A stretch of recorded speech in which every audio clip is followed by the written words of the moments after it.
رشتوں کے بازار میں آج کل وہی لوگ اکیلے پائے جاتے ہیں جو دل اور زبان کے سچے ہوتے ہیں۔ تعلیم انسان کو بولنا تو سکھا دیتی ہے، مگر یہ نہیں سکھاتی کب، کہاں اور کتنا بولنا ہے۔ کبھی کسی کے سامنے اپنی صفائی پیش نہ کرو، کیونکہ جسے تم پر یقین ہے اسے صفائی دینے کی ضرورت نہیں پڑتی۔ دنیا میں ایسا مقام حاصل کرو کہ لوگ تم جیسا بننے کی خواہش کریں۔ کسی کو مجبور کر کے اپنی طرف متوجہ کرنا غلط ہے۔ زندگی میں اپنے ساتھ کے لیے اکیلے رہنا سیکھیں۔ اگر کوئی شخص آپ کے الفاظ کو اہمیت نہیں دیتا اور آپ کی بات نہیں سنتا تو اس پر الفاظ ضائع نہ کریں۔ لوگوں کے رویوں کی وجہ سے اپنی زندگی کا سکون کبھی برباد نہ کریں۔ صرف دو لوگ آپ کو سمجھ سکتے ہیں، ایک جو آپ جیسے حالات سے گزرا ہو اور دوسرا جسے آپ سے محبت ہو۔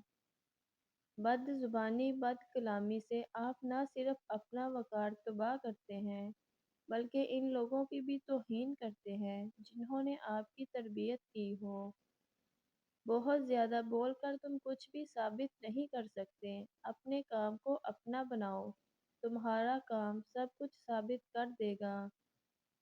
کبھی کبھی ہم تھک جاتے ہیں یہ ثابت کرتے کرتے کہ بے شک ہمارا طریقہ غلط تھا، پر ارادہ نہیں۔ ندامت اور توبہ کا ایک آنسو اس مقام تک لے جاتا ہے جہاں پہنچنے کے لیے برسوں کی محنت اور عبادت درکار ہوتی ہے۔ جو انسان یہ سمجھتا ہے کہ اللہ جو کرتا ہے وہ ہمارے لیے بہتر ہوتا ہے، وہ کمال کا ایمان رکھتا ہے۔ خدا کے چنے ہوئے لوگ ہی دوسروں کا درد چنتے ہیں، یہ ہر کسی کے بس کی بات نہیں۔ سکون کی کمی محسوس ہو تو اپنے رب سے توبہ کر لو، یہ انسان کے گناہ ہی ہیں جو دل کو بے چین رکھتے ہیں۔ جب بے وجہ توڑ دیے جاؤ تو سمجھ جاؤ اللہ تمہیں اپنے قریب لا کر جوڑنا چاہتا ہے۔ جب تھک جاؤ تو اللہ کے سامنے جھک جایا کرو، کیونکہ لوگ تھوڑی سی غلطی پر چھوڑ جاتے ہیں لیکن اللہ تعالیٰ تھوڑی سی عبادت میں بھی تھام لیتا ہے۔ جب اللہ کسی بندے کے ساتھ بلائی کا ارادہ کرتا ہے تو اسے کم بولنے، کم کھانے اور کم سونے کا عادی بنا دیتا ہے۔ قرآن سے عقل، وضو سے شکل اور نماز سے نسل پاک ہوتی ہے۔ صدقہ مصیبت کو قریب نہیں آنے دیتا، لیکن ہم صدقہ مصیبت آنے کے بعد ہی دیتے ہیں۔ اللہ پر چھوڑے ہوئے معاملات پر اتنا پریشان نہیں ہوتے، وہ قادر ہے، وہ اپنا کام مکمل کر کے رہتا ہے۔ قبولیت کا وعدہ کیا ہے تو وہ پورا بھی کرے گا۔ تم اپنا کام کرو، یعنی یقین اور اللہ کی اطاعت۔ ہمیں پتہ بھی نہیں ہوتا کہ ہمارا رب ہمیں کس کس مقام پر گرنے سے پہلے ہی تھام لیتا ہے۔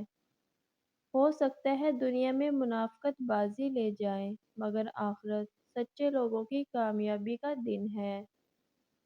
زندگی آزمائشوں کا سمندر ہے، کسی سے لے کر آزمایا جاتا ہے تو کسی کو بے تحاشا دے کر آزمایا جاتا ہے۔ بس کہیں صبر کی اور کہیں شکر کی آزمائش ہے۔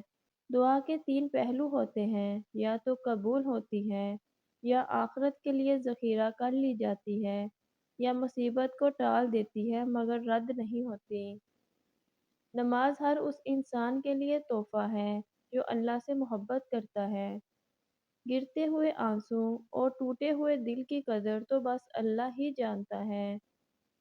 ہر چیز ہم لوگ پیسوں سے خرید سکتے ہیں، لیکن عزت، نصیب اور قسمت نہیں خرید سکتے۔ کوئی بھی چیز باقی نہیں رہے گی، صرف یقین سے کی گئی عبادت اور اخلاص سے کیا گیا نیک عمل۔ اچھے اخلاق میں میٹھا بولنا ہی نہیں بلکہ کڑوی بات کو برداشت کرنا بھی شامل ہے۔ اللہ تعالیٰ سے جب بھی مانگو بھروسے کے ساتھ مانگو، کیونکہ وہ تب بھی دیتا ہے جب تم نہیں مانگتے۔ پھر یہ کیسے ممکن ہے کہ تم مانگو اور وہ نہ دے؟ عبادت کرتے ہو مگر لوگوں کو تکلیف دیتے ہو، صدقہ کرتے ہو مگر احسان جتلاتے ہو۔ اپنی نیکیاں ایسی تھیلی میں مت جمع کرو جس میں سوراخ ہوں۔